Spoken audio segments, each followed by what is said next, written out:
partir d'une branche de noisetier coupée à la souche d'environ 1,35 m de haut. Cette fois, je vais enlever les parties les plus abîmées. Je vais les éliminer un peu le plus gros à la scie à ruban.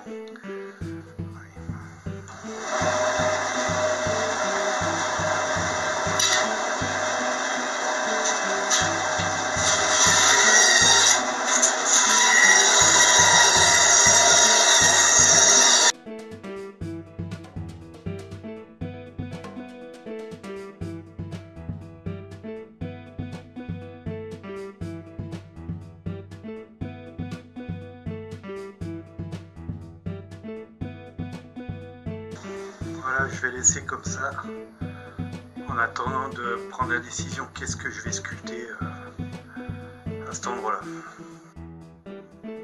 Donc voilà, maintenant je vais passer ce bâton un petit peu à la flamme là, pour décrasser un peu tout ça et y voir un peu plus clair.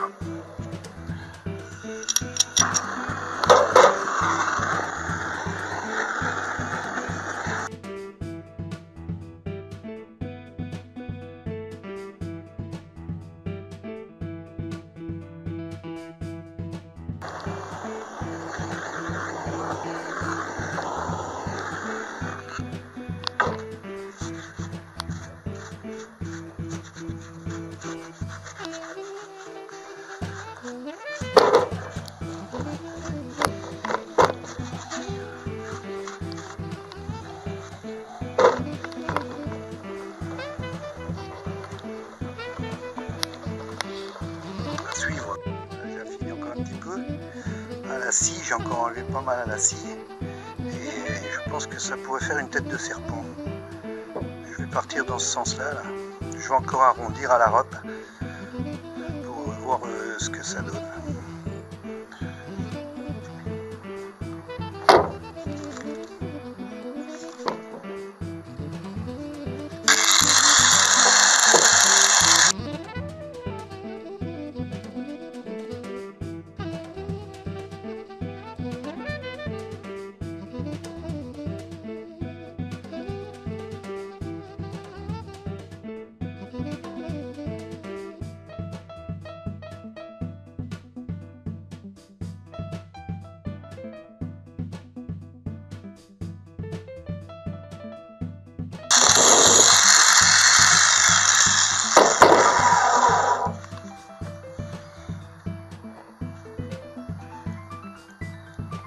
Je vais en relever encore un peu la scie là, parce qu'autrement ça va être trop long là, pour éliminer tout ça.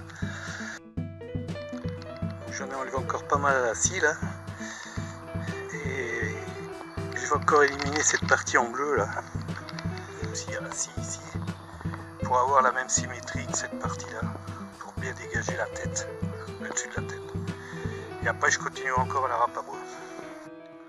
Donc après le coup de scie là voilà. Donc voilà en fait vue de dessus.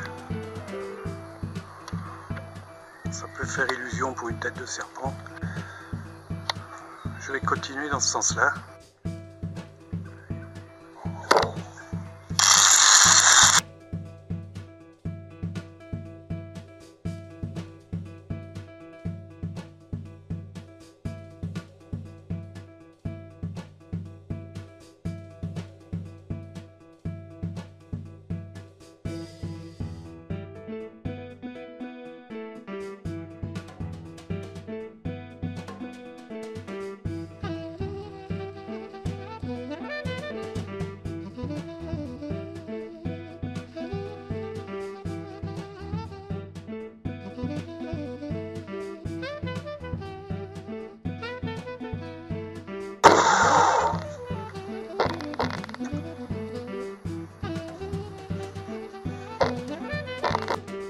Faire encore une approche un peu plus à la scie pour faire former cette tête.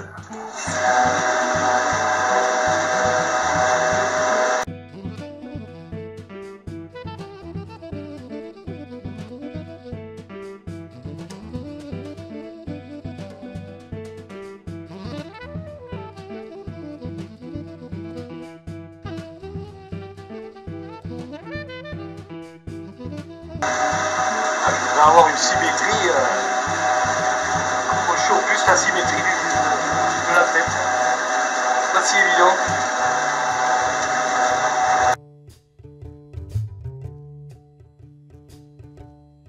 Arrêtez là, après si j'en enlève trop, ça va, je pourrais plus rattraper. Moi j'ai trouvé un beau modèle sur internet. Je vais essayer de m'approcher.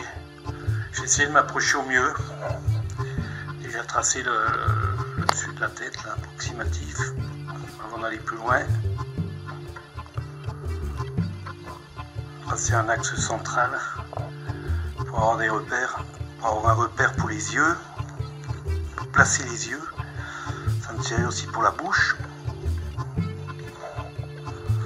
Voilà, donc la forme de la tête là, on va dire, c'est un ovale, je pense c'est une couleur. J'ai pas cherché plus, sur la photo m'a plu.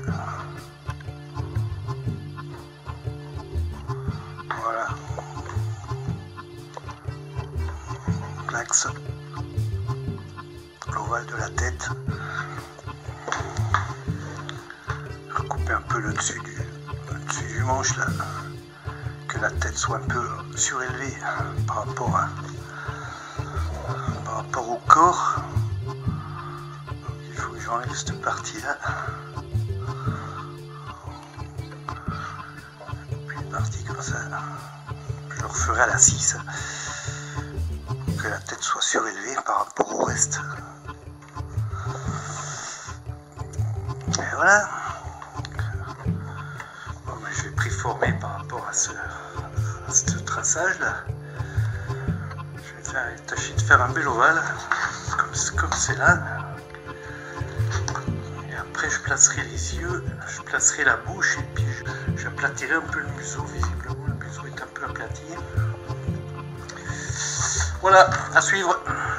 J'ai fini la forme de la tête. Parce qu'elle va rester comme ça. J'ai tracé l'emplacement des yeux ici. Je vais poncer toute la surface correctement. Et après je tracerai l'emplacement vraiment des yeux, de la bouche, les écailles, etc. Donc ponçage grossier au début avec un grain de 60. Après avoir poncé, j'ai poncé de 60 jusqu'à 80, 120 on va dire, voilà. Donc là je vais tracer les écailles, l'emplacement exact des yeux et puis après on verra pour la suite.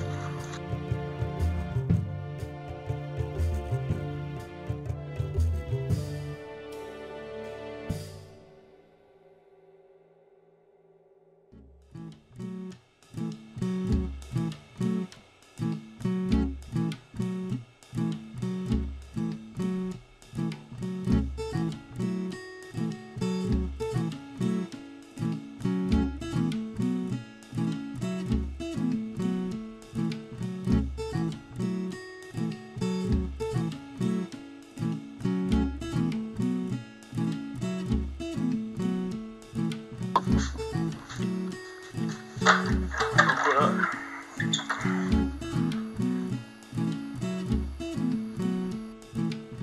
J'ai marqué les écailles à la gauche 11-1. C'est bien, je viens de faire 2-3 essais, ça va bien.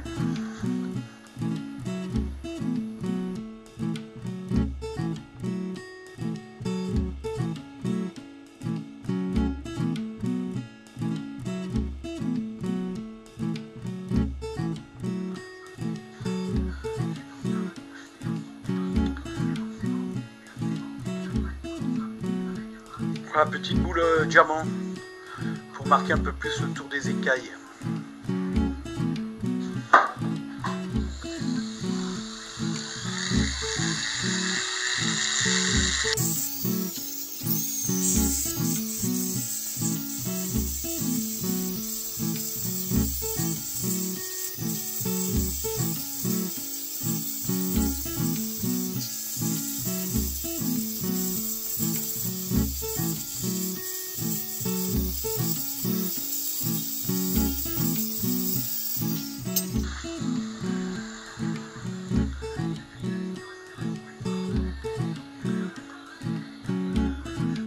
blocage des yeux, je perce à 10.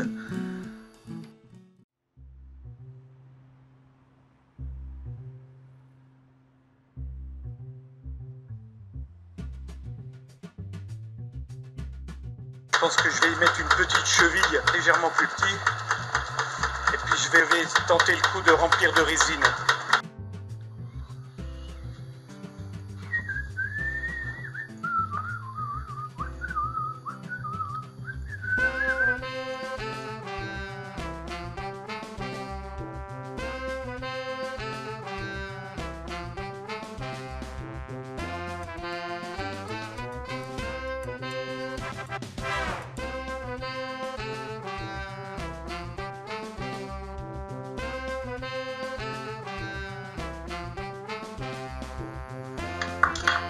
Voilà la suite des travaux.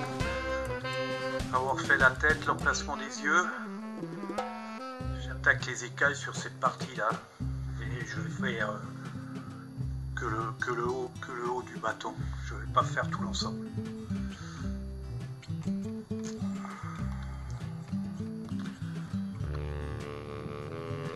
Pour les yeux, donc j'ai percé à 10 un premier trou et je ne sais pas si on voit bien. J'ai percé à 10 un premier trou et à 7 à l'intérieur un peu plus profond. Et j'ai préparé deux petites chevilles en bois. Arrondies au bout pour faire la pupille. Que je vais emboîter dans les trous de 7.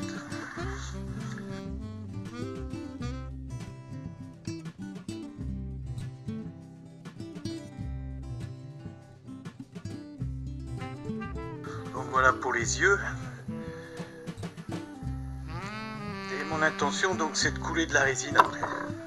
De préparer une résine transparente. Et je vais couler de la résine dans les orbites. Et ça devrait faire un effet pas mal.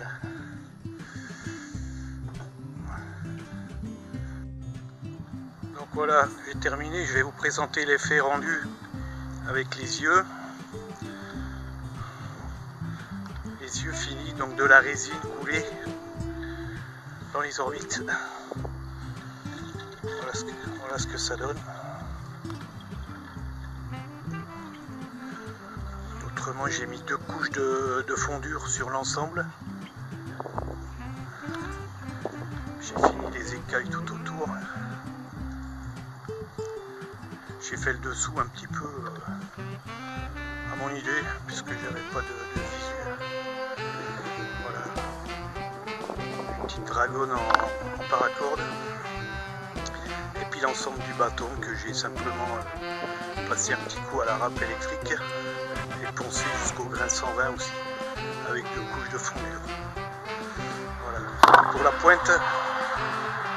la pointe, j'ai mis une bague en inox et brûlé, huilé, une bague en inox pour renforcer et un tire-fond vissé. Et au bout du tire-fond, un petit bouchon en caoutchouc qui est amovible. Donc voilà pour ce bâton serpent. Je vais faire quelques photos maintenant. Voilà, merci de votre attention. À la prochaine.